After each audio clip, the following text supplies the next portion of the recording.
Today on the podcast, I'm chatting with Brian K The Parkway. This DC-based duo has a striking instrumental fusion they have dubbed as coastal heartland rock. Listen in to hear us chat about how Bruce Springsteen and Asbury Park inspired them to start a band, the difficulty of getting some concert tickets, what to expect at their live shows, and more. Welcome to the Eat, Sleep, Breathe Music podcast, where we talk all things music. I'm your host, Jeanette Kimzel, blogger and music enthusiast. Let's get started with today's episode. Welcome to the Eat, Sleep, Breathe Music podcast. My name is Jeanette Kimzel, and I'm here today chatting with the DC-based duo Brian K The Parkway. Forming in 2021, the band is made up of Brian Pagels and Stephen Russ. Band name comes from both Pagels' surname and the fact that the George Washington Memorial Parkway connects with the route between their Northern Virginia homes. Pagels lives in Alexandria and Russ lives in Arlington. Their music is a nod to the 70s sound of artists like Springsteen, Tom Petty, and Warren Zevon. It's guitar-based roots, rock-oriented, infused with a healthy dose of soul and R&B. Thank you. Thank you very much. Sure. So I'm Brian K, and I'm joined by my colleague and good friend here, Stephen. I play drums and produce. Yeah, and I write all the songs, some of which Stephen co-wrote with me. I play guitar, I sing, and sometimes I play piano. Nice. Music was a form of solace for many people during the COVID pandemic. Was this the impetus for starting the band when you did?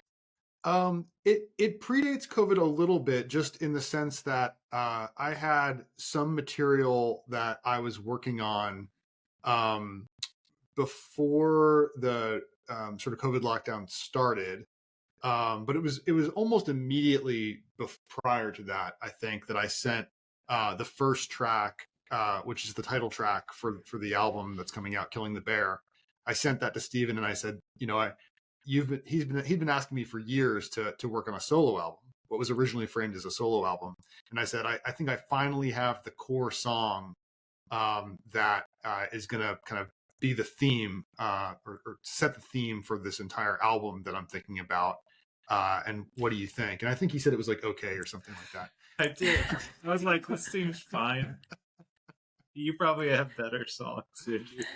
but then after that, so that was sort of the impetus. And then, the bulk of the album, there were some songs that I had, in various degrees of completion, sort of prior to the pandemic that I wound up like factoring into this project. And then there are a number of songs, at least probably 6 or so songs that were written kind of over that 2020, 2021 period from scratch. So I think what was cool about it was that, it gave us something to like talk about and think about during that time of that unprecedented time.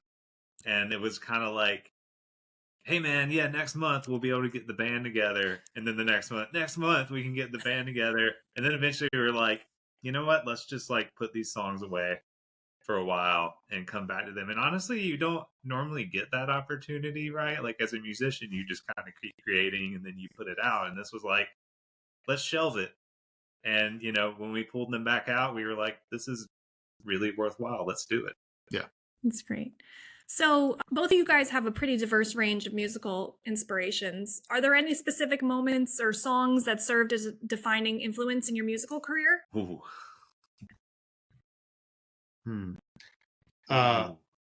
Yeah, well, so the first song that I can remember loving when I was a little kid was Thriller. My neighbors who would babysit me across the street bought me that LP, and I spun that and like danced to it and loved it. And then I guess the next one that probably is more directly related to the kind of music that we make was I saw the video at a relative's house for Tom Petty's Free Fallin'. And I had no idea who he was. I had like no context for who he was or what this song was or whatever. And I was just transfixed. I just thought he looked like the coolest guy in the world. He was like going up and down the escalator, playing the guitar, and then like looking out over LA with these cool shades on. And I just thought I wanted to be like that guy. So I would say that's pretty formative. Yeah. I think for me, I'm gonna go a little Bruce Springsteen, a little nerdy here. So I was actually always a fan of Springsteen, but not like a super fan like Brian, because Brian's from where Springsteen is from, so he has to be a fan. It's just like part of it. Yeah, right there.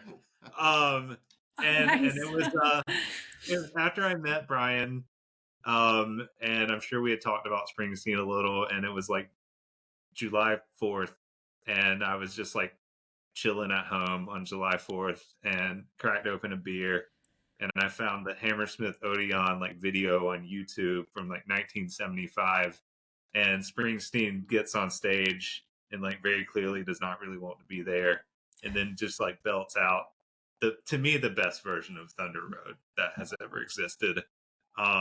And like in that moment, I was like, I just love Bruce Springsteen. Like I'm now the biggest Bruce Springsteen fan, and I need to like buy everything and listen to all the albums, even like Ghost of Tom Joad, and like, which is very cool, but kind of weird. And like I was like, man, I'm all in. And that was probably actually a very defining moment for our friendship too, because Brian and I like are we kind of complete each other. We're very different, but we connect on Springsteen, we connect on Dogs, and we connect on a lot of music. And so, for me, like that moment of finding that particular performance of that song really kind of set me on this particular course for sure. Nice. That kind of ducktails into the next question I wanted to ask you. A lot of people do get influences from their surroundings. How growing up where you grew up had a bearing on your music? And do you think it would be different if you grew up in a different area? Absolutely. I mean, well, growing up in Freehold, it was almost like the Springsteen influence was almost inescapable. And so, in fact, even when I was in marching band in high school, I was a drummer in high school, and when I was in marching band, one of the years we did a tribute to Springsteen as our halftime show, and rumor has it he actually showed up at the Thanksgiving pregame to see that performance, which is pretty cool. But yeah, so obviously that was like that was pretty inescapable. But I think like even more broadly speaking, the whole like Jersey Shore sound, which in part is represented by what the E Street Band does, but extends out more broadly than that to Southside Johnny and other acts that sort of were contemporaries, I think really influenced me in that you had a lot of, it wasn't just kind of straightforward rock and roll all the time. It wasn't just like guitar heavy type stuff. There were horns that were represented. There were a lot of soul and R&B influences in that music. And that was also stuff that was very, very prevalent in my household when I was growing up, right? Like we listened to a lot of Motown and things like that. And so I think it's sort of the combination of those different styles of music that makes the Jersey Shore sound somewhat unique, and which, at least in some instances, we've incorporated into our sound as well. So, I grew up in country territory, and while I now love country music, man, I hated it for like a long time. So I'm sure some of my musical influence is just trying to do anything but listen to country music. But I mean, now I'm a total country guy, but it's not, we are very consciously not country. Actually in the studio at one point, Brian was like, do I have a bit of a twang? I was like, no, you don't. He's like, I feel like I want to sing this song with a twang. I was like, you really don't want to sing it with a twang. It's okay. Oh, that's great. I actually live at the Jersey Shore as well. I definitely agree that it has its kind of distinct sound. It's cool that you guys take the inspiration from your hometown and kind of incorporate it. No, that's great. I actually totally like on the Jersey sound front. Like I do a lot of our social media, and we both, try to find cool bands to play with and cool people to meet. But the Jersey bands, like they definitely have a vibe that really kind of permeates their music, and it's really fun. And so many of those people are just so freaking nice. Like have been so cool to us so far. But yeah, I kind of always know when I'm like flipping through our Instagram, and it's just our Instagram is just a ton of bands, right? And it's just like, oh, there's a Jersey band. Like, oh man, that sounds great. Hey, good job, guys. You know, it's really cool. I know. I don't know if it's just being from Jersey. It's like you have this Jersey pride. I'm always like, it's so awesome when there's bands from New Jersey. I mean, it's awesome when people are from anywhere, but I'm like always like bands from New Jersey. And it's so funny because I feel sometimes we get the brunt of things. Like sometimes people hate New Jersey. I know. That's why. That's where it comes from. We've got like a little bit of a chip on our shoulder, but also like, but also the thing is like, it's funny. My wife's not from New Jersey. She grew up in Virginia, and she's like, yeah. Every time like we go to New Jersey, like people are so nice and like friendly. They always want to talk to us and like talk about our dog and stuff like that. And I think it's true. Like New Jersey gets a bad rap, but like even as Stephen was saying, like about the music community is like really supportive, including to us who are even though I'm from Jersey originally, like we're technically like outsiders. But they couldn't have been more helpful in making sure we had like the best show lined up in Asbury Park for May 3rd. Like, yeah, and they've continued to be supportive of us, which I think is super cool. So, oh, that's nice. Yeah, I saw that you guys were playing in Asbury, so we'll definitely have to try and check out your show. Awesome. That would be amazing. Yeah. I mean, we decided to become a band in Asbury Park. Like we had written the album, but at that point I was still producing it, and we were going to put a band together, and we were trying to find where Bruce met Clarence Clemens. Yeah. Which may or may not have happened the way it's told. And we were trying to find it. And, somewhere along that journey that night on the way to a Nicole Atkins show, we were kind of like, why don't we just like be a band and play together? Yeah. And so that happened in Jersey. So I have very fond feelings. Yeah. That's cool. Did you see how he's playing the See Here Now festival? We certainly did. Yeah. That's going to be wild. Did you guys get tickets? Are you going to try and go? I tried to get tickets today, and I just got like the spinning wheel I hung on it for an hour with the spinning wheel, and I was like, yeah, this is not going to happen. But we're still we have a couple feelers out. We're trying to see if we can get up there for that one way or another. So maybe we're holding out hope. Yeah, it should be a good show. I know. My friend actually got through and she's like, I'll get you tickets. I'm like, okay, thanks. Cause I was having the same problem. I logged in and then it was like 10 minutes before I actually was able to get to the cart. And then it's like, it was a mess. It was even worse than last year with the Foo Fighters. Cause I remember people were complaining about that. And it's great that it's getting bigger, but it's also frustrating because you're like, can anyone ever get tickets? Yeah, it's such a racket, man. Like tickets, you can get tickets to Brian K and the Parkway shows super easy. Yeah, that's true. Like, that's good. You want concert tickets? I know where you can get them. Like, you might not see like Bruce there, but hey, if it's in New Jersey, you never know. Look, yeah, May 3rd at the Berkeley Hotel. Yep. If he's listening, or anyone cool in New Jersey for that matter.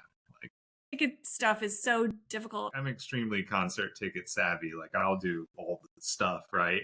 And it's just like it's such a mess that it's very hard for people to just get tickets. Like I know how the like super nerds are doing it, right? Like they're running scripts and all that stuff, and but come on, man. Yeah, it's not cool. Whatever happened to just camping out outside of the box office, the night before? Just show up in line. You get like your tent going. Yeah. Did you see 9 Inch Nails did that a couple years ago because they were fed up with Ticketmaster and they were playing I think where did the Rockettes play? In New York? Radio City. I'm like, I couldn't remember the name. Yeah. They were playing there, and I remember my husband, he went to New York and stood in line and he got tickets. He's like, this is like, it's 1996 again. And amazing. Very cool. I feel like there's good and bad to that. Right. Yeah. It's true. There's like entire Saved by the Bell episode about this that would make no sense to kids today. There's maybe most Saved by the Bell episodes, but like this one in particular is a core memory for me. But so many things. It's there's a StubHub ticket link for one of our shows that is like not sold out. But there's like 2 tickets on there for like $35 a piece. It's not going to cost $35. And I was just like, what is this? Yeah, why does this exist? What computer did this? Right. Yeah. I know it's, and then Ticketmaster owns, well, I don't know if they own StubHub, but they do own a lot of the ticket broker sites. Yeah. That money doesn't go to the bands, right? It goes to Ticketmaster. But if they were at least going to the band and not like, into Ticketmaster's pocket, then at least you'd feel like, okay, well, I'm paying more, but it's going to actually the artist. It's very complicated. Yeah.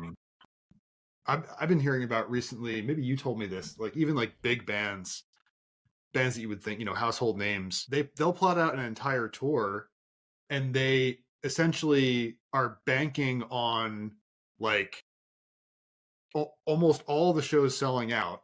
And then even if that happens, they don't even make any money until like the last 5 shows of the tour. Everything up until the last 5 shows of the tour is like recouping costs, basically, which is pretty wild. That's terrible.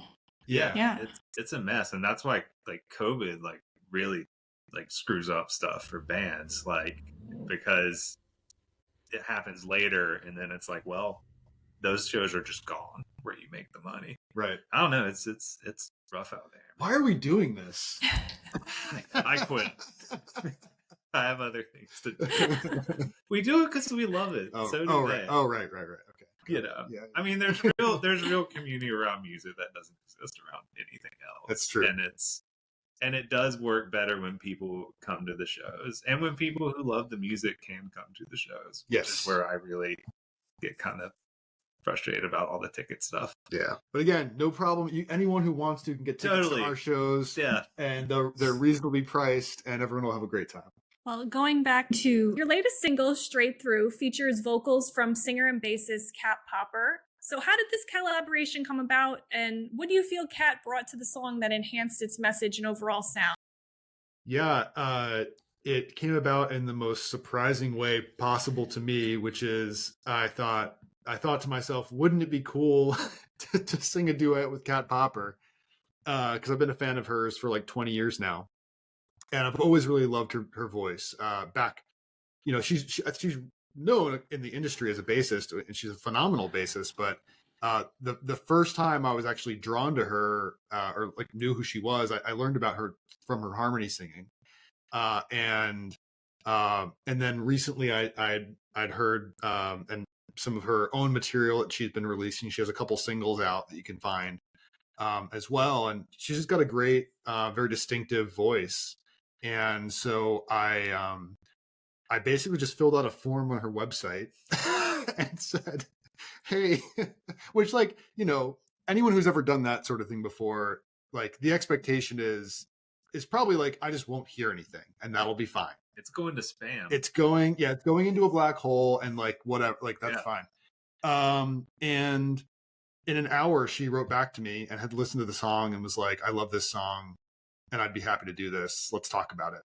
And it just went from there. So we had a phone conversation, and she was really sweet, and she like wanted to know more about the song itself and the inspiration behind it and sort of how to approach it when she recorded it. And then she did a phenomenal job. So that's pretty much it. And, you know, fast forward to now, and she's gonna be playing at our release show at Jam and Java. She's opening the show. She's gonna do some mixture of like, it sounds like she's going to tell some stories and also play some songs, which I'm excited about because she's hilarious. And yeah, there might be some other surprises in store. So pretty pumped. That's awesome. She nailed it. It's actually kind of weird. And I'm a huge Kat fan now, but at the time I kind of knew her through Brian.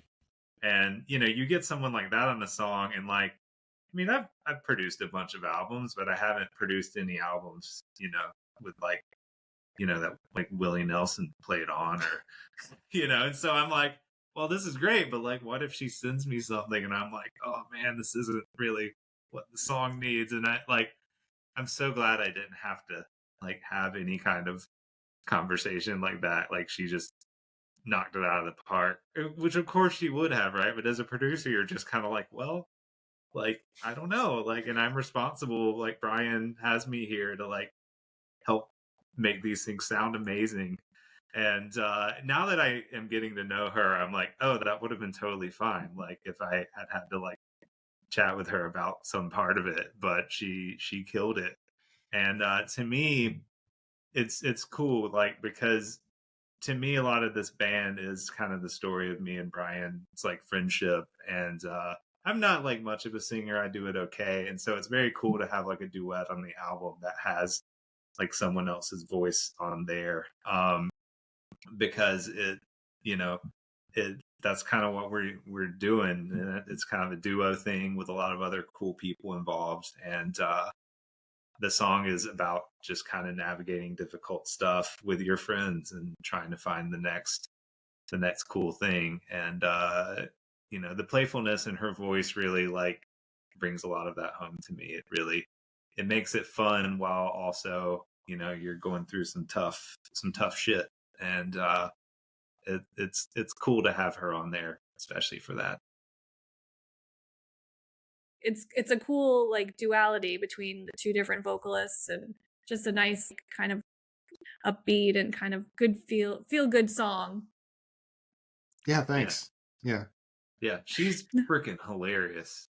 Like, Instagram plug, like Cat Popper on Instagram it's a riot.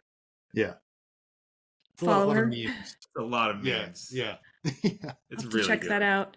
Yeah, totally recommend. It'll be a nice brighten your day type of fun person to follow, right? Yeah, totally. Exactly. Nice. Yeah. So will you be doing any other collaborations in the future, you think? Either with her or anyone else? Yes. Definitely. I mean, we did other ones on the album. Oh, okay. They just, the songs haven't come out yet, but actually we have a saxophone player on the album who has performed with like Elton John. His name's Sam Skelton, and he also was a session guy on a lot of my favorite 90s records. And that one actually kind of came about, I think, before Cat happened. We knew we wanted a sax solo, and my co-producer, Colin Derrick, was like, oh, this guy Sam Skelton like works at my school, why don't I ask him? And when these things happen, you're like, okay, yeah, whatever, he's probably fine. And then I'm like, oh crap, this guy like Brian was like, you mean the guy that like played with Elton John in this video I just found? And we're like, okay, I guess we should hire him. And like, I think we're both big believers in finding cool people to work with, whether they have those kinds of credentials or not. Like the organ player on several songs, Moses came in, and he's a musician down in Columbia, South Carolina, who I'd met once and had only heard play drums. But I saw like Instagram of him playing organ, and I was like, I bet this guy just kills it on the organ. And like he did. But it was like total, like that was after the Cat thing, and I think we were just riding high, and we were like, let's just get him. I bet it'll be awesome. So yeah, we're already talking about album 2, and I'm already thinking about people who I might want to ask to be involved, to contribute some additional vocals and stuff. Brian's voice sounds great with a lady vocalist with it, and his wife did a lot of the backing vocals on the album. Nice. But she was very kind to just take a break from whatever she was doing, and by the end of it, she was a little reluctant at first to join in, and then by the end of it, it would be like, hey Aaron, can you come down here and write this vocal part with me? Like let's record it. So yeah, we're kind of all about bringing in as many people as possible. Yeah. Indeed. It's fun. And it also probably mixes things up a bit and makes every song diverse and variety, and totally. Adds more. Every song should like feel like its own little world. It should tell a tale unto itself, and it's bands can do that, right? Just staying in their core lineup. And I think the next album will be maybe a little more of that for us, where it's the band playing and kind of minimal additions beyond there. But each song should tell a story unto itself, and kind of whatever you have to do within that to like really sell that is to me really important. Yeah. So going back to the lyric video for Straight Through, I noticed it's got a lot of footage of like exploring different landscapes, and I don't know if it's just me but I noticed like the video kind of speeds up and slows down to the music, kind of creating this fun experience. Was this the intention for the video? Does it further tie into like the theme of the song? How did that all come about? Yeah, we were kicking around a couple different ideas for what the video could be. You know, even at one point we were exploring like doing more of like an animated thing. But after talking with our what should we call him? Our creative director, our art guy. Daniel is our creative director for sure. Steven's really good friend and my friend as well. Daniel Machado handles all of the sort of art direction and production work for us. So the album cover, photo shoots, as well as the video editing. And so we finally kind of landed on a concept that we all liked, which involved like sort of that more or less first person view of a hike that sort of tied into the lyric of trying to find your way straight through, trying to find your way kind of to the end of this hike, right? And originally it was just going to be the single setting of the desert hike that Stephen was on. But it just so happened the week of the filming, when Stephen was in Texas, that it snowed in the DC area. And I thought, oh man, it would be really cool if I filmed a hike locally in the snow to juxtapose with the desert hike. And so that's how the concept really came together. And then Daniel had the idea at the end to sort of put a coda on the end where we're actually finding each other kind of back from our respective hikes. And so we all of us basically contributed creatively to that concept. And I think like ultimately that was what made it so successful, was all three of our kind of input and ideas in it. I don't know, do you have anything else to say about it? I did that damn hike like 3 times to get that video right. I mean, it was a beautiful hike, but like it wasn't 3 times good because the filming length was like 30 minutes. And so that's like 30 minutes of film because Daniel wanted to do the time lapsing. And I'm really glad you think it's cool because like, for me, I look at it and I'm like, man, that was like 2 hours of my life in a beautiful place. But no, it was a really cool idea. And like, that is all Daniel's brain. I've known Daniel since the 2nd grade. And that is just his brain at work. Because if it had been Brian and I, it would just been like 3 minutes of a hike. We were like, man, this looks cool. Yeah. Like that's like we do music. We're music guys. Daniel has he gives that special, like he did the cover art. He did our photos. Like he has that like brain ability to bring something cool. Because I mean that concept also came out of like, well, guys, we really need a video. Like, it's what time. Can we do? Yeah, like deadlines. Deadlines are really a great source of artistic inspiration a lot of times. And that was definitely the case. But yeah, it was we felt really silly filming the hug. Yeah. But it was great. It was great. We went to see Wednesday that night. We did. That was a killer show. Yeah, it was awesome. They are great. Yeah. I'll have to check them out. Oh, they're awesome. I think they're originally from Asheville, North Carolina. Yeah. Mm-hmm. And I mean, it's like it's accessible, but it's like it's heavy. For like a kind of more of a, I don't know, mainstream rock is the wrong word. They're not a metal band, but it is like heavy. They are an indie rock band that's growing in popularity. Yeah, that's what I would say. But like they do this like really big wall of sound thing with guitars, basically with like several guitars and a pedal steel.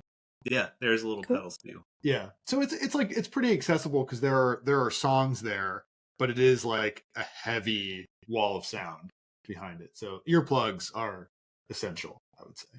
Oh yeah, I always wear. I don't know if I'm just more sensitive now, but I feel like I need really. My husband actually got a good pair. They're called Loop. They're really good. They're really nice. And they're not that expensive, which is nice because you would think something that's really good would be kind of expensive, but they're reasonably priced. So totally, I'm a little horrified about how little I wore earplugs earlier in my life, especially while banging on drums as loudly as possible. Same. Man, we just didn't know as much in the 90s. I went to this DC hardcore punk revival show, like, I don't know when this was, maybe, let's say 6 years ago now or something like that. It was basically like a reunion of sorts for a lot of the DC hardcore bands from the 80s. So like Scream played, and there wasn't like a Minor Threat reunion or anything like that, but there were like members of Minor Threat were there and played, maybe Dag Nasty and whatever.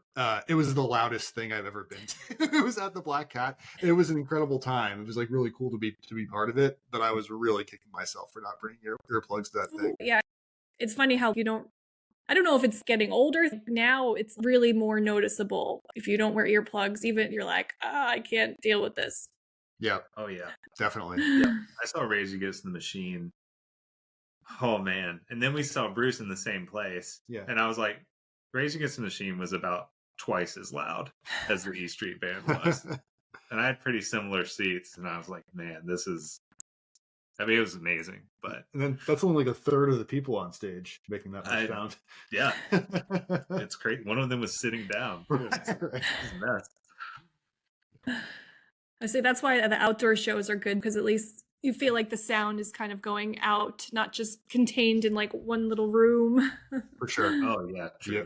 Yep. I know you were saying it's great to have people come in and help you with the music videos. Do you feel they're necessary in this day and age? And do you feel like they add a layer of meaning to the song, or just another way for visibility as a band? What are your thoughts on music videos as a whole? We made a reel like 2 minutes before we hopped on this call, because we live 30 minutes from each other, so we're not always together. Right. And I was like, all right, well, we have to make a reel every time we're together and like do some kind of video. Yeah. Because it's the cool thing that I like is that people respond now to, like, you don't have to make a super professional video. Like that video we made looks super cool because Daniel did a lot of color work on it, but it's just our phones. And people respond to that, but people also respond to just like you making a video talking about something. Right. And while I might have some opinions on information consumption in 2024, to me it is actually pretty cool that like now bands can make a cool video and it doesn't have to be something you sunk thousands of dollars into. Like, because for a while it was like, we got to do a music video, okay, let's find $12,000 or whatever, and do it. And there's a lot of different ways to do that now. And even like lip syncing is a thing people do, which used to not be something you could do at all. Like that's not okay. But now it's like, oh man, look at this cool video of this band lip syncing their song. So, some of that stuff I'm kind of like, it's a little silly, but hey man, it's cool that we can make something and feel like we made some art or made something funny and share it and not have to like put more of our life savings into it. Right. And we can put more of that into, making the records. Yeah, definitely. I know it's technology is so cool when you think about 30 years ago, you'd need all this equipment to do something so simple as a 3-minute video. And now you literally have everything on your phone, and it's really awesome. Oh yeah. I mean, we only spent 2 days in a recording studio for this album. Everything else, everyone just did at home. Yeah. Which is awesome. Really, really great. Yeah. It's like content can be produced so much easier these days. Yeah, for sure. Which is awesome. So the title of your debut album, Killing the Bear, carries a powerful metaphor. Can you elaborate on the meaning behind the title and how this kind of reflects the themes of the album as a whole? Yes. So since you asked directly, I will say that I think it's totally fair for people to interpret things in whatever way they want or whatever way like resonates with them. Jeff Tweedy from Wilco has a quote about basically like once you put a song out into the world, like it becomes the world's, it's no longer yours, right? And I really believe that, and I think that's like the healthy way to think about things. That being said, Killing the Bear is not meant to be taken literally, nor is it meant to be taken as sort of a goal or like a victory. Killing the Bear is much more of it's a warning tale, more than anything. And the warning that it's trying to communicate is that if all we ever do is address like surface level concerns, bring surface level solutions to, or what we think are solutions to problems, like whatever is buried underneath is just festering and festering and festering. And that kind of works at the individual level all the way up to the societal level. And so that's really what the song is about. The character in the song like thinks, at least for a period of time, that like what he needs to do is kill the bear from encroaching on his territory, when in fact there are larger things he needs to be addressing. And yeah, that's it. And then yeah, that kind of spills out to the rest of the album. I mean, the album more or less is a series of tales of different characters who are struggling with all manner of problems in their lives. And it's about the choices that they're making in trying to address those problems, more often than not. Making bad choices, I guess, but there are some positive tunes as well. So Well, you figure you can also learn from all your bad choices as well. Unfortunately, sometimes those things you learn are more important than things that go right, unfortunately, but Absolutely.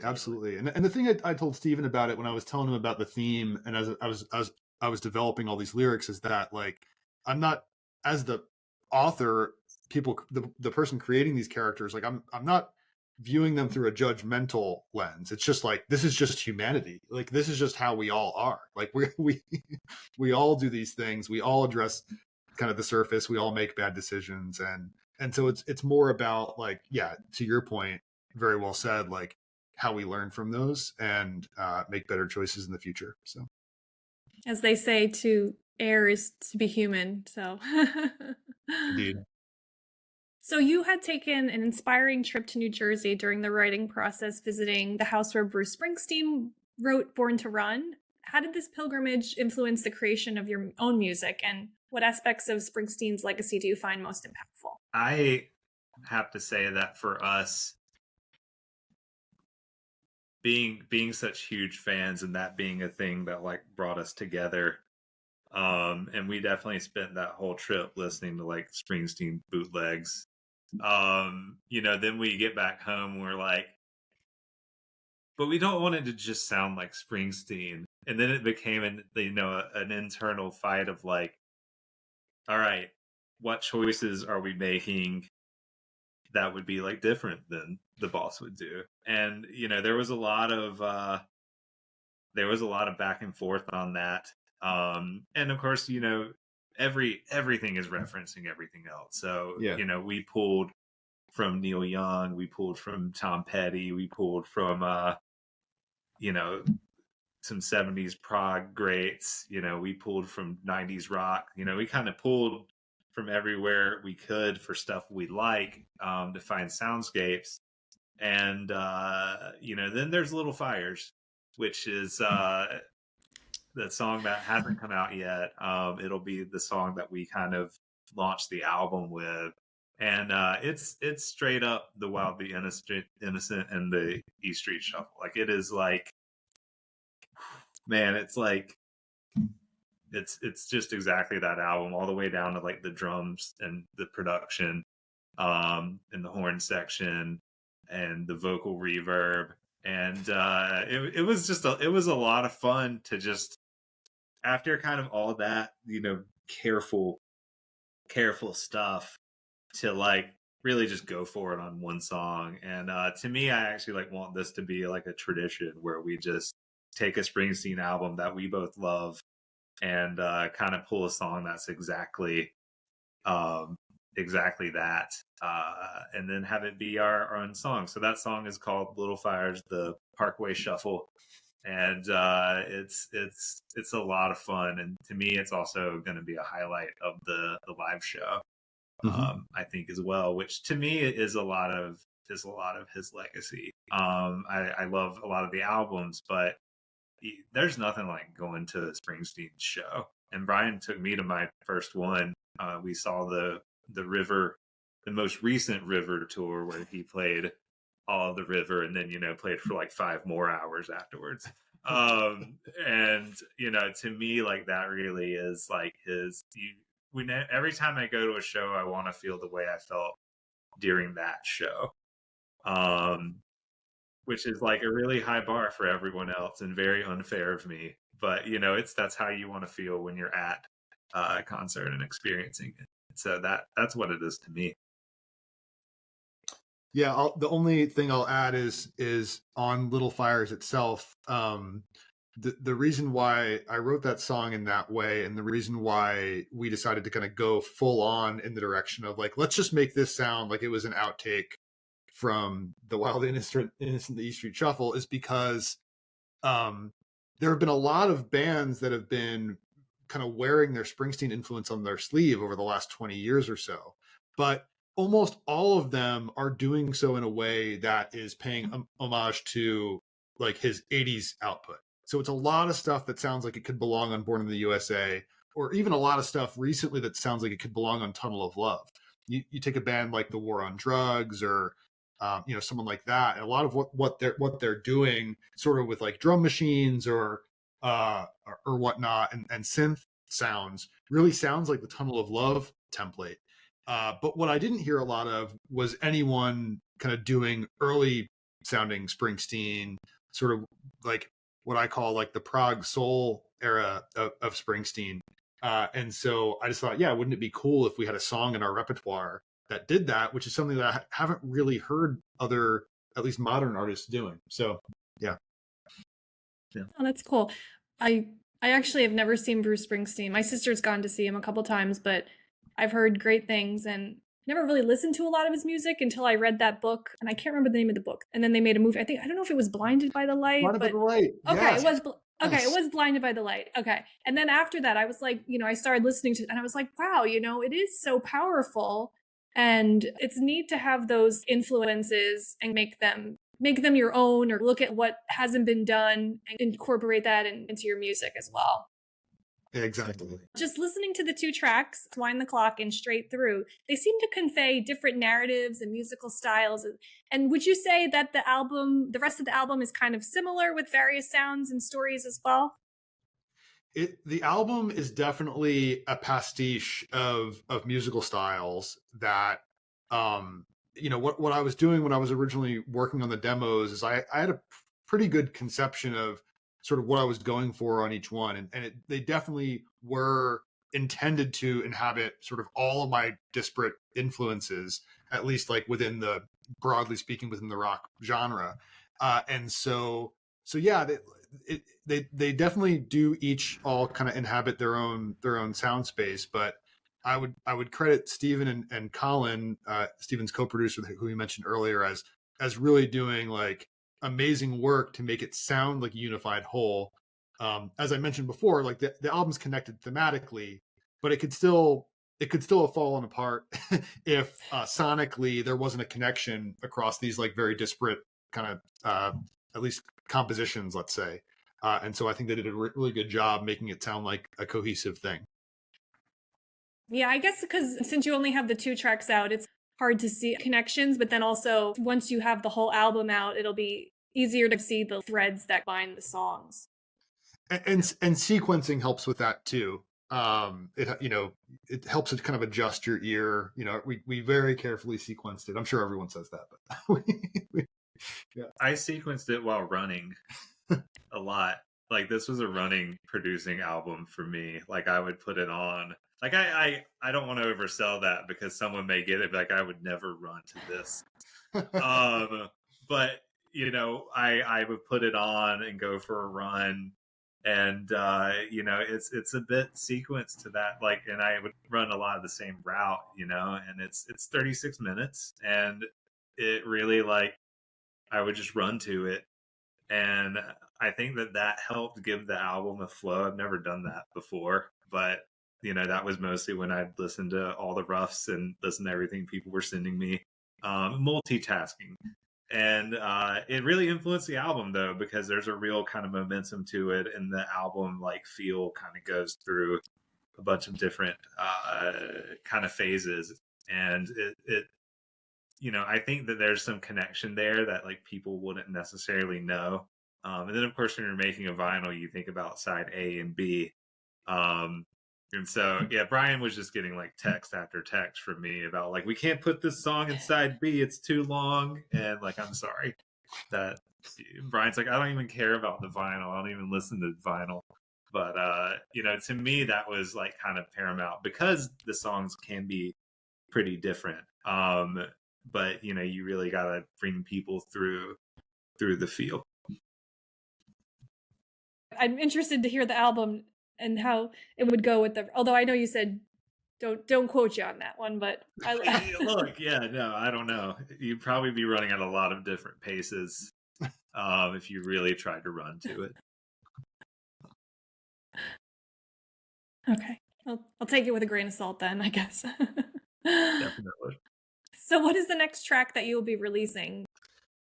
Well, I think the next track that we'll be promoting will be Little Fires, which is going to more or less coincide with the album release itself. So the whole album will be available and on streaming platforms on March 29th, and the vinyl is already for sale at our online store at Bandcamp. But yeah, Little Fires will be the next one, and so I look forward to hearing people's reaction to that.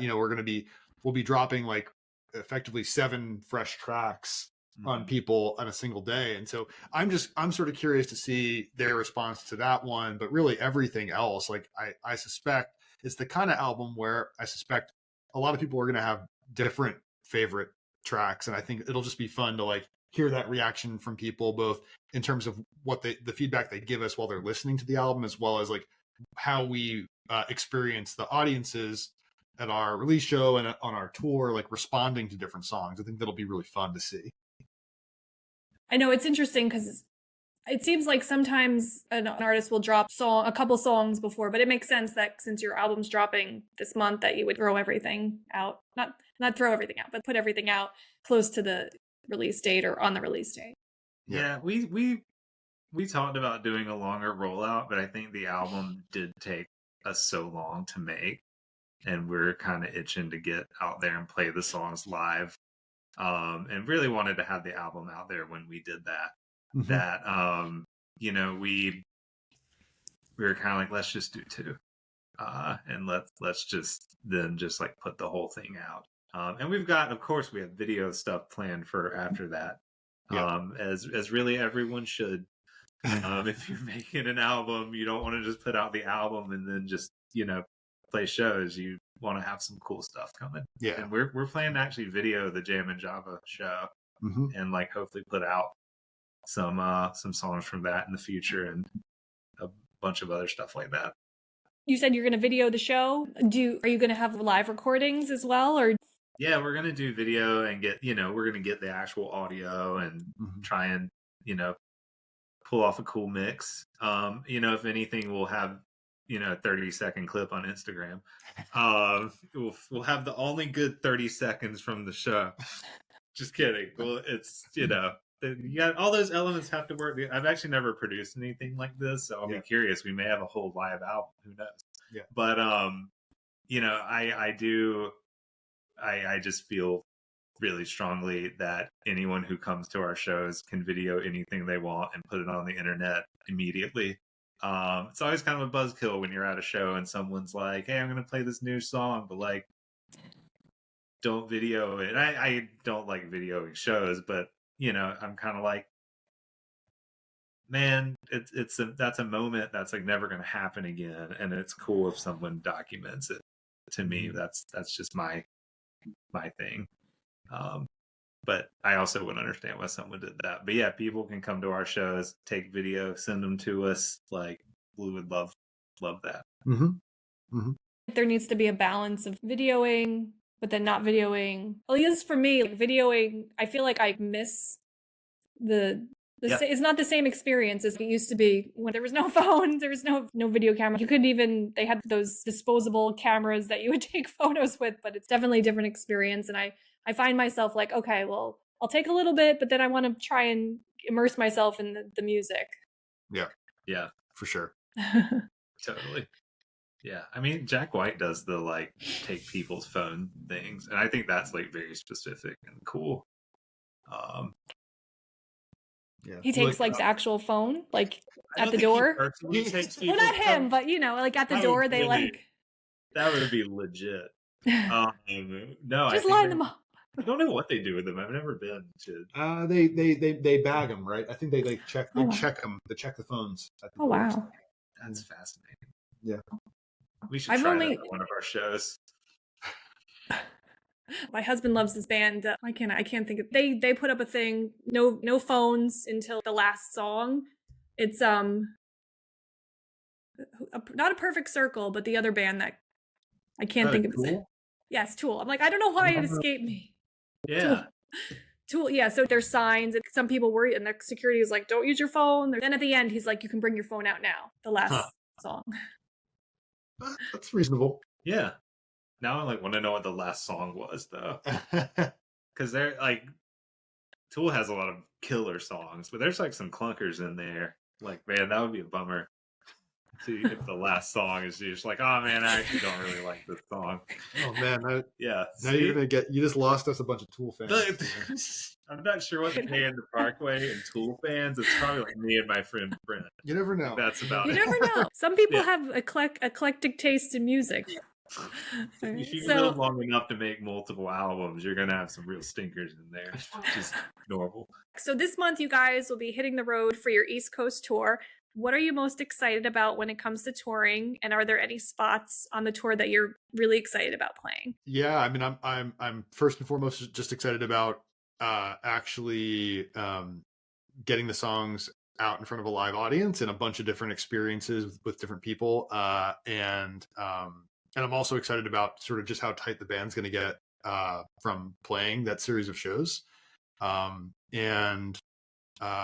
yeah, as I've been reflecting on it, like there are a number of cities we're going to in this tour that I've never really spent any time in, like Charleston, South Carolina, for example, where it kicks off. And so just excited about, getting to see some new places, have new experiences, maybe have some good food and that sort of thing. Like I'm just excited about all of that. And we also have some shows where we'll be playing with good friends of ours.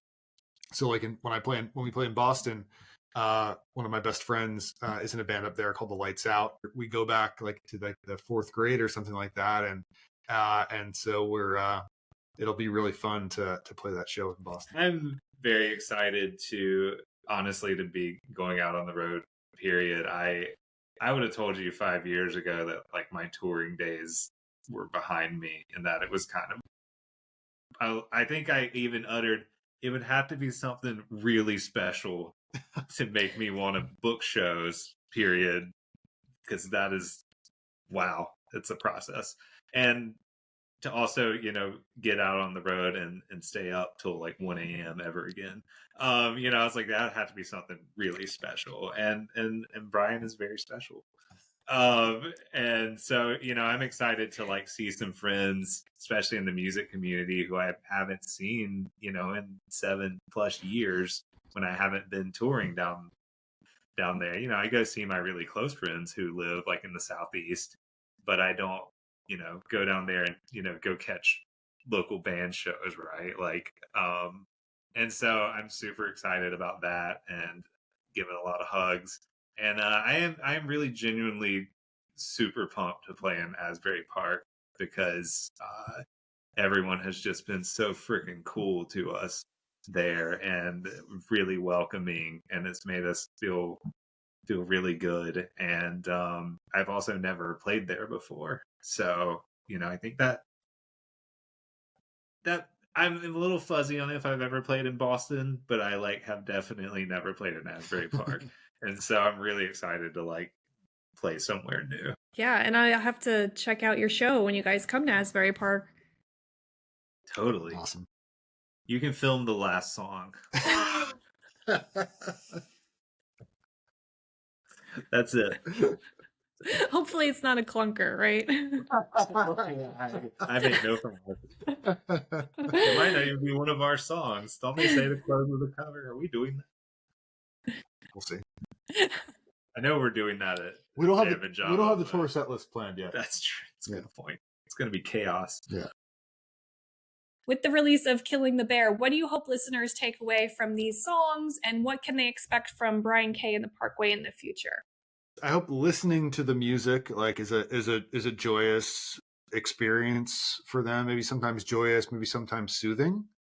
And yeah, I mean, if they care to, you know, I'm happy to. I would love it if they kind of dug deeper into the lyrics and kind of got below the music level and really started to understand some of the point of view we're trying to put across with the songs as well.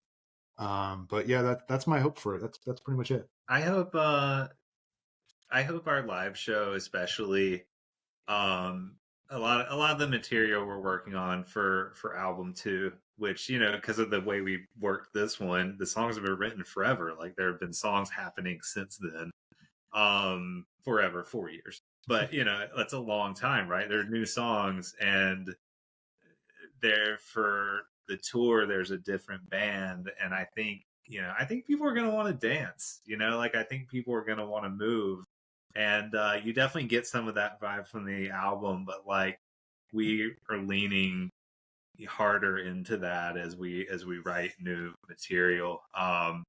And you know, I think the live show is really where, I think that's really where you like see who a band is. And I know that there are some people who are like, "Oh, I've heard Prost's album, sounds pretty good," but like, you know, are you going to be good live? And I'm like, well, Brian and I and other bands have been, you know, we're really the stars of those bands.